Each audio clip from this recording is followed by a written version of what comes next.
God. That was so fabulous. Thank you. I didn't know what the song was going to be today. And I'm like, oh my God, she did my talk. Mimi did my prayer. I was like, I don't even need to get up here. But I love that this is me. So you need to know I'm the irreverent reverend, and I love it. And I'm snarky, so that's what you get. All right. Anyway, so the butterfly does not look back at the caterpillar in shame, just as you should not look back at your past in shame. Your past was part of your own transformation. So, I guarantee, looking at our age, and even if you're really young, we've all had things in our past that may have been painful, really felt traumatic, but that's part of who you are. You get to choose. Who am I? So our talk title for this week that the three of us will be talking about is Free to Be Me. And we picked that title because we thought the 4th of July, but I didn't go there at all.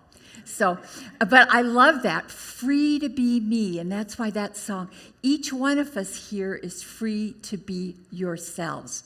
So, I want you to think this. Imagine that you're a fish in a fishbowl. Your universe, your reality is limited to the edges of the bowl you keep swimming into. What does being truly free mean to you? Not just externally, but internally. If you see a fish, they don't realize that that's the limit of the universe. They think that's the world, and they go along just as content as can be. They're not banging at the glass saying, oh, this isn't what I want. They're just at peace, right? And so, but your reality doesn't have to be limited to what you're going through, maybe. So life is a mirror, and will reflect back to the thinker what he thinks into it. So change your thoughts and change your life. If you're going through anything that you feel is limiting you, all you got to do is change your thoughts. Who are you? Who are you? You're that tiger. Or you could be the pussycat. Whatever lights your life. You came here to experience life. So one day you'll realize that it's all internal. No matter the chaos around you, there is peace within you. Take your damn power back and come home. Right? Right? We can't be living in that, the stories, you don't know about my childhood. It was horrible. It was this, it was that. I have to tell you this. Not that I didn't have challenges with my parents and growing up, but there was always something within me that knew, whatever, I know something good is coming. Don't worry. In my junior year in high school, we were trying out for cheerleader. We were doing cheerleader. The pep squad had already decided I was going to be in charge of the whole pep squad because I was friends with the dancers and friends with the cheerleaders. It was all excited. I lost by 5 votes. I didn't get it. We weren't counting on this freshman coming up to the senior. Anyway, so I didn't make it. But you know what? In that moment, I had people, you need to go for a recount. Does that sound familiar? And I said, no. I said, she won fair, I said, I'm not doing that. And I wasn't devastated. I wasn't sad. And I just knew that this is what was meant to be. And at that time, I was going to quit my job. I was working in the snack bar at Ralph's. And I was going to quit because I was going to be really busy if I was going to be in charge of the whole pep squad. Well, so I didn't quit because I didn't get the cheerleader spot. But anyway, just about a month or so later, my dad got laid off from his job. And financially, it was rough. But I was working. And I felt so grateful that that's why I didn't get it, because I needed to help my family. And, and even jobs that I'd done in my life, if I didn't like it or whatever, I just said, I'm leaving this because something better is there. And that's how we need to live our life. So healing doesn't mean the damage never existed. It means the damage no longer controls your life. So what pains maybe are you carrying around that? Let it go. You are this amazing person in spite of it or because of it. Own that. So if you want something new, you have to stop doing something old. Okay? So that'd be a nice old thing to be doing, I think. But that's it. If you want to change your life, you can't just sit around all the time, oh, poor me, look at this is bad, this is bad. Why do you come here? You come here because of what our mission statement says. You have a power within you to be free, to live the life you want. Call it in. Don't keep it away by focusing on the bad things. You know, you don't do a prayer going, oh, I hope this happens. No, you feel it, you know that it's coming to you. So remember, you have the power within your heart and mind to manifest all you desire. Believe it every moment and claim it. Okay? That's why I always am wearing a heart sometime, because that's what our changing lives one heart at a time. Because we see that power, we know that power you have, which is in your heart, to manifest. Feel it, whatever it is you want. Note every day. I loved your prayer, Mimi, because every day, every moment is a gift. Every moment is the next day of your life. How are you living it? So stop using your energy to worry. Use your energy to believe. Create, love, grow, glow, manifest, and heal. Just keep that power. No, there are no victims. There are no victims. Even people that may have hurt you or situations, that was then. This has pushed you to show you what you really want, that what you don't want and what you do want. So we have within us a power that's greater than anything we shall ever contact in the outer. That's why we go within, because we know that's where the power is. That's why we have these fabulous practitioners and ministers that do these prayers, because we know that that's where the power is. It's not out there, But in Dr. Dale's class, we're using how our mind works, too. So in the quantum field, every possibility exists. In the spiritual field, every miracle waits for belief. I love that. You get the thought of what it is you want from the quantum, all those things, come together, and then you know and you believe and you go for it. And one day, I love this because Ernest Holmes said this years ago, one day science and spirituality will walk hand in hand. And so what we're knowing now is that's true. We're knowing the power of our energy, our mind, and it's showing us that. And so spirituality and science are working one in one. So it's time to let certain things end so better opportunities can begin. I loved what you said, Mimi, about today's a clean page. Today is a new beginning. Let it go, let it go, let it go. So remember this. The mind is so powerful. What we believe is what we manifest in our lives. So believe that you are valuable, worthy, strong, loved, joyful, and brave. That's where your power is. And you each have that. You each, don't say, oh, I want that, I hope that. No, feel it. I know it's mine. I know it's mine. So, I am free to be me because I'm already enough. And so ends your lesson. Reverend William. Thank you. And now she passes the baton. It really is amazing. Every week I come here and I probably say the same thing, how amazing this philosophy is, because Spirit always proves itself every single week. that the process is all the same. So what she talked about is part of what my talk is. And being that we're celebrating the 4th of July a little bit early, I put up our flag here. And for a little bit of history, I love history and I love all this sort of stuff. But the stripes, they represent, for those of you who don't know or may have forgotten, that represents the 13 original colonies that this country had before it was a country. And it was only because of an idea that something outside of what these colonies that were all separate, that there was a unification because of an idea outside of these colonies was trying to create. And so they band together with one common ideal, that this country, this land, is one nation, separate from anything and everything else. And so a little over 250 years ago, I am so very thankful because that right there is spirit in action. And I'm going to show you right here.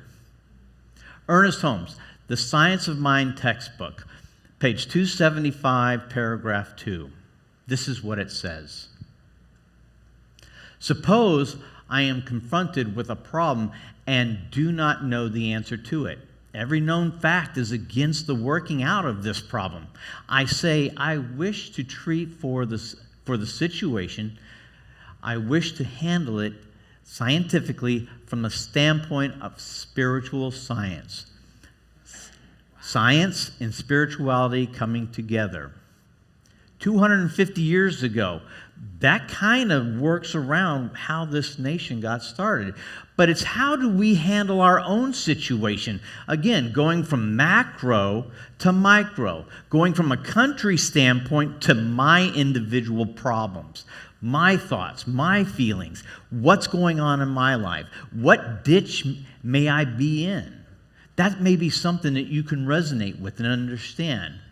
I wish to treat for the situation. I wish to handle it scientifically from the standpoint of spiritual science. That is what we teach here, is how to handle our own problems. We don't need to look outside of ourselves for the answer because the answer is a divine gift that we all have. My treatment then must not consider the facts. We talk about facts. The facts are relative. They're just what's happening around. But the fact is, the facts are relative. The treatment must be absolute. Capital A, meaning God, Spirit, the universe.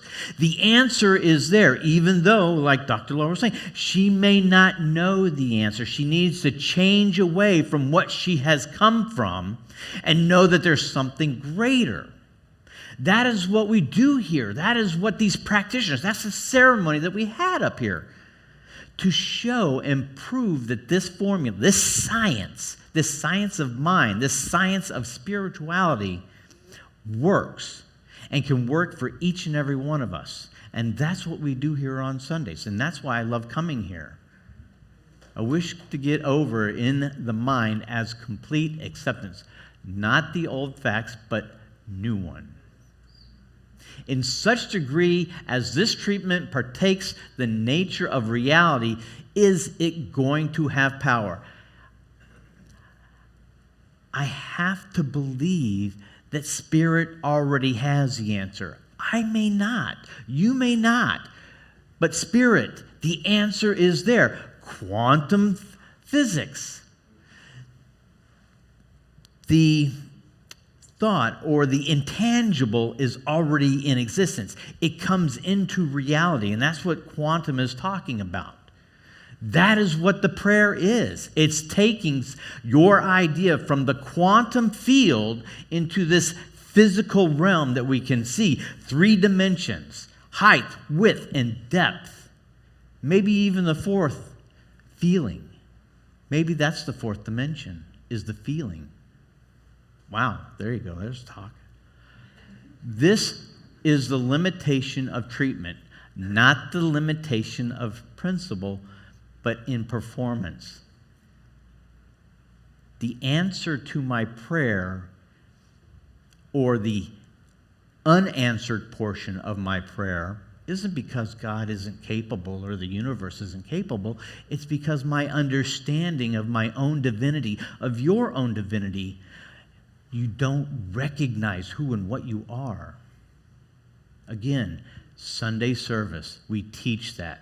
We show you how to be your own practitioner, to be your own reverend. We are all reverends to one another.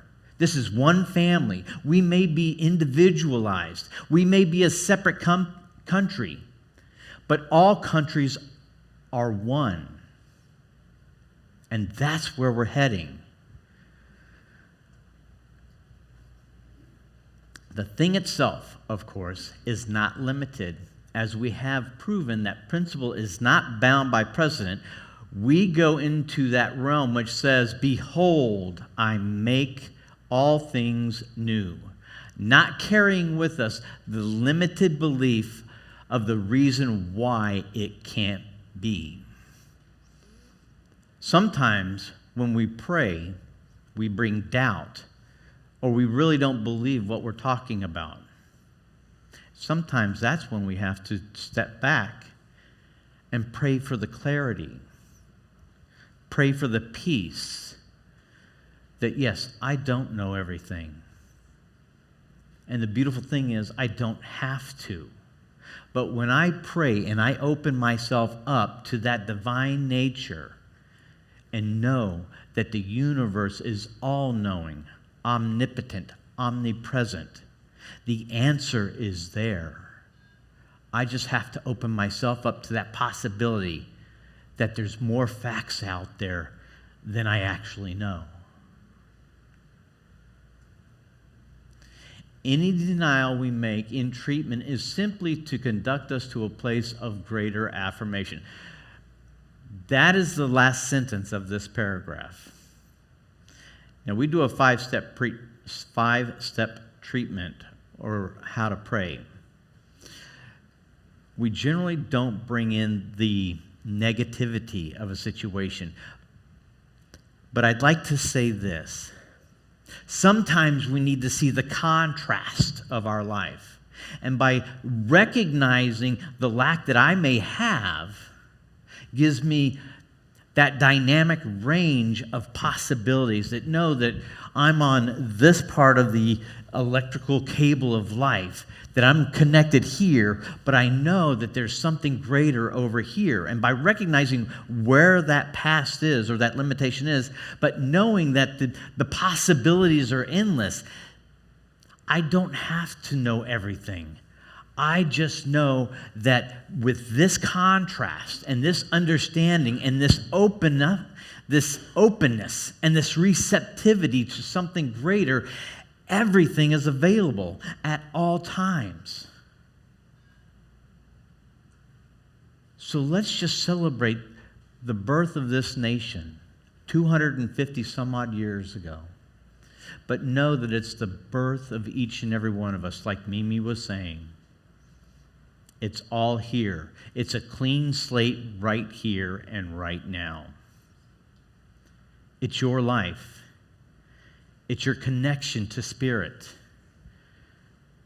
So buckle up, Buttercup, and enjoy the ride.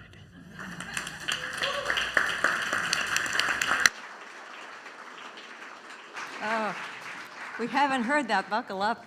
Oh, it's so good to see all of you. Woo. All right, so Free to Be Me, Part 3. And thank you for staying a little late. Our ceremony made us go a little later, but it's worth it. You'll be glad you did. So I'm really into words, and I thought on this talk title of Free to Be Me, I had to understand what does free mean anyways. So I went to the dictionary, and it says exempt from external authority, interference, restriction, etc. As a person of one's will, thought, choice, action, etc. Independent, unrestricted. How do you like that? What does it sound? Does that sound like a way to live? Yeah, I love the word free. And so it got me into that kind of energy of unrestricted, nobody telling me what to do, totally being able to be who I am without any interference at all. And I know for myself, as many of you out there as well, you online as well, we've had our stories where we were restricted and had to become free. Whether it was a physical restriction or an emotional restriction or a psychological, we all have stories. So I'm going to tell you one of my many stories today about that.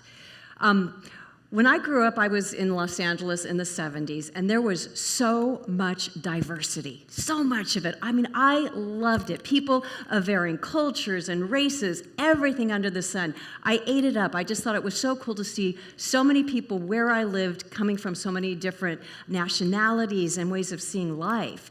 And what was also cool in the 70s is there was no shortage of people expressing their divine, unique self, right? There was so much of that. Everybody was being who they wanted to be, and we just accepted it all. It was so very, very cool. Well, many of you know when I was in Los Angeles, I was educated through the faith of Judaism, and I went to Hebrew school. And we learned all about the different things that Jews have been through in history.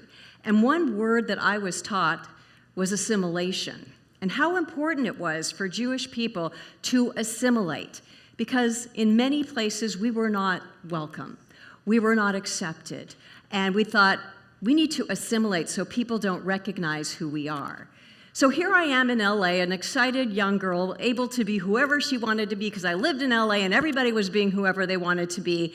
And then I sat in Hebrew school and I learned about the importance of assimilation, because you never know if you're going to be somewhere where you are not liked or accepted. So you better learn about assimilation. So when I left Los Angeles, I was about 20. I moved to Santa Barbara. Yeah, real difficult place to live. But there was not a lot of diversity there, and there weren't a lot of Jewish people. In LA, the Jewish community is huge there, but not in Santa Barbara. And that seed that was planted in my mind in LA started to sprout up. And I felt a little afraid of being who I was. And I thought, I can't let people know I'm Jewish because I don't know if it's safe here. And that was just where I was at that time in my life. And so I felt like I needed to assimilate. And I put myself in a place of restriction. I mean, I could be who I was in other ways, but that one I thought, that'll put me in harm's way. And I know that there are a lot of people maybe in this room or people in our world that feel that way, that it is just, you can't be who you are because you could be in danger. And I don't know what the solution is to that beyond what my two colleagues just talked about, our spiritual realization of who we are. That is how we really get into who we are and giving ourselves the power to be who we are, free to be who we are. Emerson says he taught that true freedom comes from within, from courage to be oneself and to think for oneself, rather than conforming to social expectations or external pressures. Now, a lot of us, we live in a world. We live in this place where there's lots of people. And Emerson tells us, don't be you. Don't restrict yourself by what's showing up on the outside, because there is so much good inside of you. There is so much that is untapped that we never even see because we're so busy being influenced by the outside world that's telling us you can't, you're not good enough, who do you think you are? Those messages that aren't the truth and keep us from being free to be who we are, which is pretty magnificent. Camus, who was a French philosopher in the mid-20th century, he said, Camus believed that the true freedom could only be achieved by embracing the absurdity of the world and creating one's own sense of meaning, which I think we need to look at the absurdity of this world a little bit more.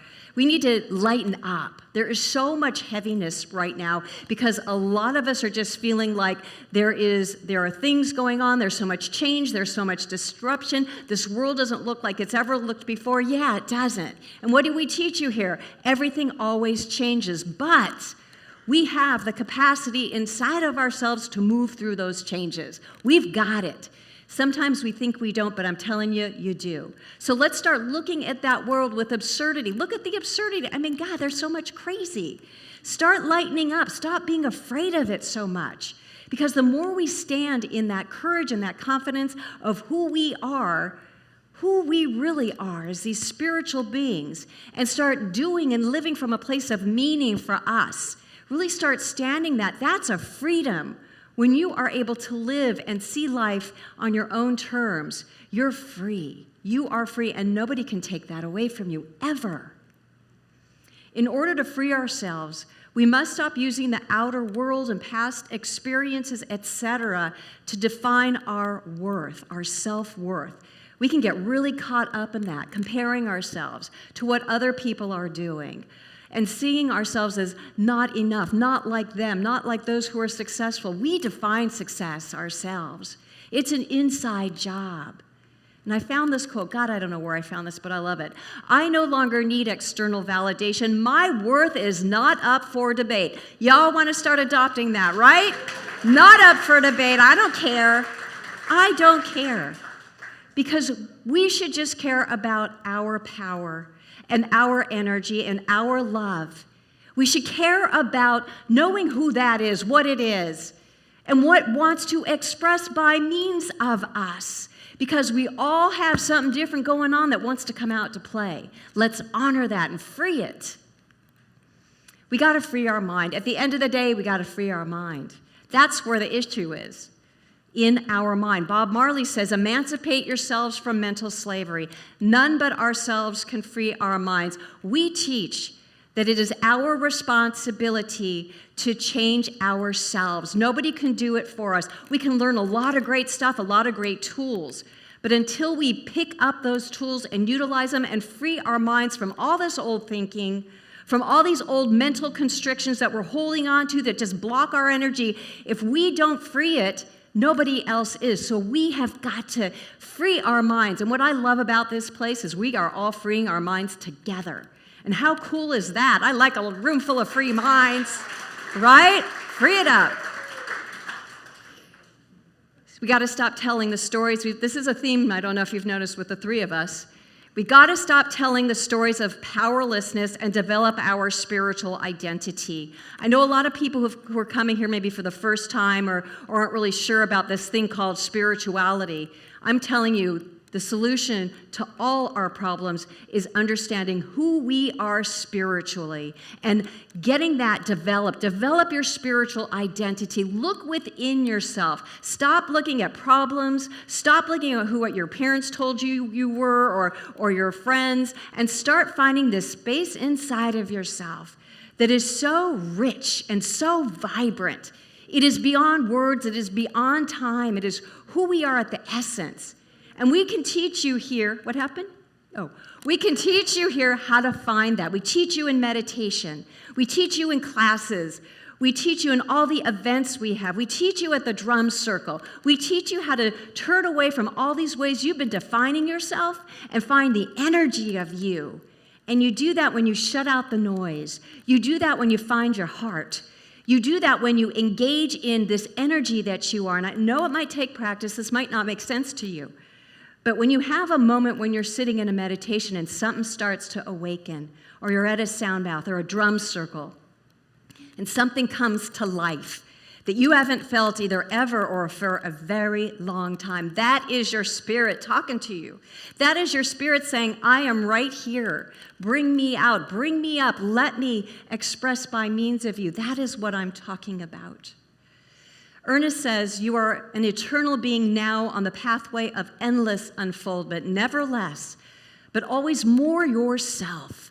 Life is not static. It is forever dynamic, forever creating, not something done and finished, but something alive, awake, and aware. To me, this is one of the best ways that Ernest can say who we are as beings on this planet, as life eternal. This is it. This is something just to let rest in your soul and let it bring that part of you to life that you may have been ignoring that is your power.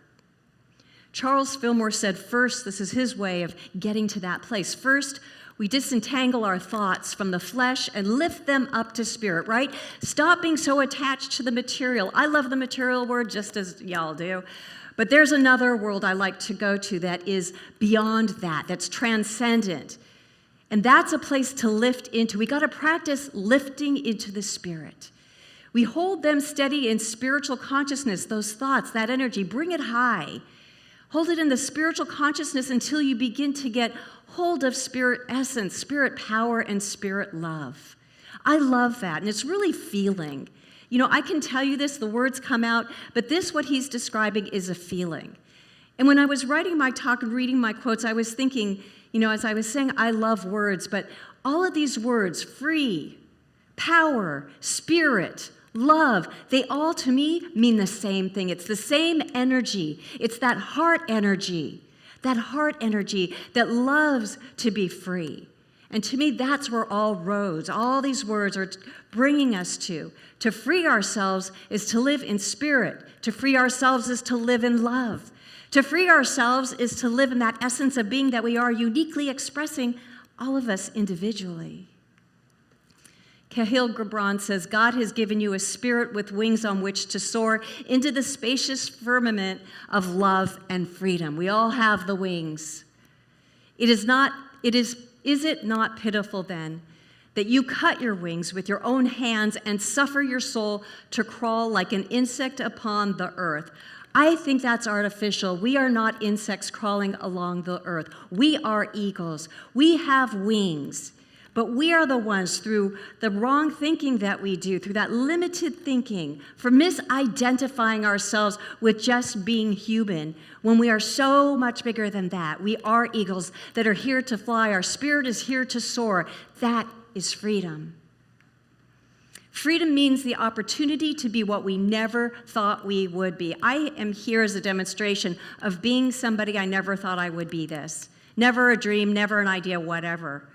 But being free, being really free to the calling of the heart, being free to something you've never thought of before, but boy, it's coming into your awareness, that's freedom. You're giving your space freedom to let something bigger come forward. When we break free of those chains of limited thinking that are just in the mind, they're not anywhere else, they're in the mind. When we break free of that, boy, look what can happen. We can be something or someone we never thought we could, because we trust in the power of spirit that we are, and we let it flow. Deep inside all of us, a huge potential beckons, waiting to open us up to the joy, genius, freedom, and love within. This is my last quote, because I wanted to leave you with this thought, that there is a genius, there is a freedom, there is an energy of you that is urging you, that is beckoning you to open up to it, to stop getting concerned with the outside world. Be concerned with the inside world that wants to live, that wants to play, that wants to express, that wants to enjoy this life experience. That is freedom. Thank you.